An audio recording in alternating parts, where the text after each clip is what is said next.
આ વૈશાલી બેન, તમારો સવાલ છે કે બધા સામે વાત્સલ્ય કરે છે, એમાં જઈએ તો દોષ લાગે. જો બેન, જે સમૂહનું ભોજન છે, સમૂહના ભોજનમાં જે કાંઈ રંધાય, જેટલું પણ રંધાય, જેટલા લોકો માટે પણ રંધાય, એ બધાનું પાપ એ ખાનાર દરેકને લાગે છે. પછી સાની વાત્સલ્ય હોય કે બીજા કોઈ ભોજન સમારંભ હોય, કોઈ પણ પ્રકારના ભોજન સમારંભ હોય, એમાં જેટલું પણ રંધાય, જો તમારે એમાં લિમિટ નથી તો બધું જ પાપ તમને લાગે છે. અગર તમે લિમિટ મૂકી છે કે અમારે ભલે ત્યાં 25 આઈટમ હોય, 15 હોય કે 50 હોય, મારે 5 જ આઈટમ લેવી કે 3 જ આઈટમ લેવી, તો પછી તમે એ 3 આઈટમ સિવાયના કે 5 આઈટમ સિવાયના બીજા બધા પાપમાંથી તમે બહાર નીકળો છો. તો આ નિયમ દરેક ભોજન સમારંભ માટે લગાડી દેવાનો કે મારે ખાવું હોય કેટલું, 200 ગ્રામ, 500 ગ્રામ, 700 ગ્રામ, કેટલું ખાઈ નાખવાના છો. અને હું આખા જેટલા બી ના માટે આ ભોજન રંધાયું હોય, 5000 માણસ કે 2000 માણસ કે 25,000 માણસ, એ બધાનું પાપ હું મારા માટે શું કામ લઉં? તો તમે લિમિટ મૂકીને પણ ખાઈ શકો છો. અને જો વધારે આગળ વધી ગયા હોય તો તમે એવોઇડ પણ કરી શકો કે ના, મારે સમૂહમાં રંધાયું હોય મારે નહીં ખાવું, અથવા ખાસ કારણ સિવાય નહીં ખાવું, તો તમે ઘણા બધા પાપમાંથી બચી જાઓ. તમે તમારું એવો ટાઈમ કે તમે તમારું પોતાનું ઘરનું લઈ જઈને 2 વસ્તુ, ડબ્બો જેમ લઈ જઈએ છીએ ઓફિસે, એમ એક ડબ્બામાં લઈ જઈ અને ત્યાં બેસીને ખાઈ શકો બધાની સાથે. પણ ત્યાંનું ન ખાઓ. એ એડજસ્ટમેન્ટ બધું થઈ શકે, જે કરવું હોય તે બધું એડજસ્ટમેન્ટ થઈ શકે, પણ આ વસ્તુ ખ્યાલમાં રાખવાની.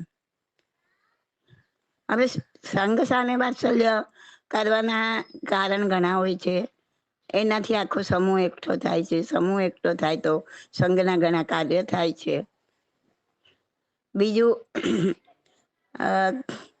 જ્યારે જે વ્યક્તિ આમાં ભાગ લે છે સંઘ સામે વાત્સલ્ય કરાવવામાં, એના એ ભાવ પણ હોય છે કે આ ખોરાક લેવાથી મારા સાધર્મિક ભાઈઓને જે શક્તિ મળશે, જે ઉર્જા મળશે, એનો ઉપયોગ, સાધર્મિક ભાઈઓ છે તો એ શુભ ક્રિયામાં, સામાયિક છે, પ્રતિક્રમણ છે, ધ્યાન છે, વાંચન છે,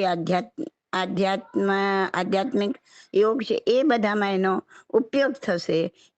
એના પુણ્યનો ભાગીદાર હું થઈશ. તો આવી કઈક ભાવનાથી આવા સંઘ સામે વાત્સલ્ય થતા હોય છે. જોકે હવે તો આ મોબાઈલને લીધે બધું, કોઈ પણ મેસેજ તરત સ્પ્રેડ થઈ જાય છે વિધિન એ મિનિટ. પણ પેલા આવા સાધનો નહોતા, ત્યારે બધા આ રીતના એકઠા થતા હતા અને આ રીતના કંઈ પણ કામ હોય, કંઈ પણ વાત હોય તો એનો પણ પ્રચાર, કાર્યનો પ્રચાર આ રીતના થતો હતો. હવે બીજી એ વાત સમજી લો કે જ્યારે આવા મોટા ભોજન સમારંભ થતા હોય છે, એમાં બધું જ તમને સ્વચ્છતાપૂર્વકનું, જૈનાપૂર્વકનું મળે છે ખાવા, એવું માની લેવાની જરૂર નથી. કેમ કે આજે બધું જ પૈસા લક્ષી થઈ ગયું છે. આજે મોટી મોટી દુકાનો હોય, એ લોકોના સેન્ટર હોય છે કે એક સેન્ટર પછી તમને ઢોકળા જ મળે ત્યાં કને, સમોસા તો બધા સમોસા જ મળે ત્યાં, કચોરી તો ત્યાં કચોરી જ મળે. હવે તમારી સામે જ્યારે આ રસોઈયાઓ રસોઈ બનાવતા હોય ત્યારે 5-25 થાળી ઢોકળાની તમારી સામે ઉતારી લે.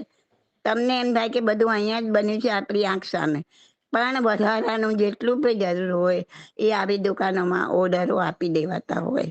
હવે ત્યાંથી જે વસ્તુ આવે, તમને તો ખબર ના પડે, તમને તેમ થાય કે આ બધા સમોસા આપણી આંખ સામે જ બનાવ્યા, પણ ત્યાંથી જે વસ્તુ આવે, એ વસ્તુ આજની પણ હોય, કાલની પણ હોય, પરમ દિવસની પણ હોય, કોઈ કશું ફેંકી દેતું નથી. અને આ મોંઘવારીના સમયમાં કોઈને ફેંકી દેવું પરવડતું પણ નથી. નાનકડી વાત તમારા ઘરની હોય તો બી ચલો, આજે ઢોકળું ખીરું વધ્યું છે, ઘણા લોકો એવા છે કે ફ્રીજમાં મૂકી દો, કાલે ચાલશે, ફેંકી નથી દેવું. તો જો નાની નાની વસ્તુમાં બી જો ઘરમાં આવા હિસાબ લગાવતા હોય તો પછી આ મોટા બલ્કમાં તો આવું થવાનું જ છે. એ આપણે એક્સેપ્ટ કરવાનું કે આવું બધું પણ હોઈ શકે, ન પણ હોઈ શકે તો મને ચાલશે. તો આમાં કેટલું બધું તમે એમ નહીં માનતા કે અમે બહાર ખાધું એટલે જૈન ખાધું એટલે અમે બહુ અમે જૈન જ છીએ કે જૈન જ ખાઈએ છીએ. એ વસ્તુ જૈન નથી હોતી. જૈનમાં એ લોકો એટલું જ સમજતા હોય છે કે કાંદા બટાટાને લસણ નહીં નાખવાનું, એટલે જૈન. પણ એ ગ્રેવીઓ જેમ તમે પંજાબી શાક જૈન પંજાબી લાવજે, હા, પણ એ જૈન પંજાબીની ગ્રેવીઓ અઠવાડિયા 10 દિવસ સુધીની બનાવેલી પડી હોય છે. તમારો ઓર્ડર આવે એટલે ફટાફટ ગ્રેવી લઈને એની અંદર જે બી તમે ઓર્ડર આપ્યા હોય એ શાકભાજી નાખીને તૈયાર કરીને તમને મળી જાય. એવી 4 થી 5 જાતની ગ્રેવીઓ અઠવાડિયાથી તૈયાર કરીને મૂકેલી હોય તો જ એ લોકો આટલા બધા માણસોને ફટાફટ પીરસી શકે. નહીં તો એક એક વસ્તુને અલગ અલગ બનાવતા કલાક નીકળી જાય, ત્યાં સુધી કોઈ બેસી નથી રહેવાનું ઓર્ડર આપ્યા પછી. તો આ એકદમ સાદી સીધી સમજી શકાય એવી વાત છે. પણ આપણને આવું બધું ખાવામાં વાંધો નથી. આવું બધું રેડીમેડ આપણને ખાવા માટે જોઈએ છે. એટલે સમજવા છતાં પણ આપણે બધું નિગ્લેક્ટ કરીએ છીએ. તો તમારી જાતને પૂછી જુઓ કે આ જે બધું અમે વાપરીએ છીએ, આવું જાણવા છતાં પણ, આવું બને છે છતાં પણ ના અહીંયા આવું નથી એવું માનતા નહીં, એવું સમજતા નહીં. હા, તમારા મનને મનાવવા માટે તમારે ખાવું છે માટે તમે માની લો છો, પણ એ મિથ્યાત્વ છે. એ જીનાજ્ઞા વિરુદ્ધ છે. જીનાજ્ઞા નથી કે તમે અઠવાડિયા જૂની ગ્રેવીઓ ખાઓ, કે તમે 4 દિવસના 2 દિવસના કે આગલા દિવસના પડેલા ઢોકળાને સમોસા ખાઓ. એ બધું જીનાજ્ઞા વિરુદ્ધ છે. છતાં આપણે ચલાવી લઈએ છીએ તો એ મિથ્યાત્વ છે. આપણને મિથ્યાત્વ માપવાની 1000 ફૂટ પટ્ટી છે. એક જ વસ્તુ મિથ્યાત્વ નથી.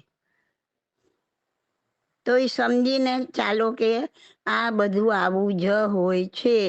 મારે એ વાપરવું કે ના વાપરવું, મારે એ કેટલું વાપરવું, કેમ વાપરવું, એ બધું સમજીને તમે તમારા પોતાના માટે ડિસિઝન લો. કોઈને કાંઈ કહેવાની જરૂર નથી.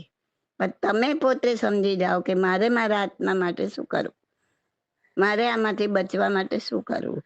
ભ્રષ્ટ ખોરાક વિચારોને ભ્રષ્ટ કરે છે અને તમારું પતન કરે છે.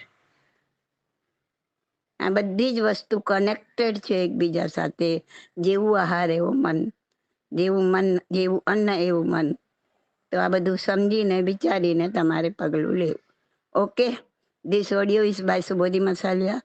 My contact number is 88500 88567.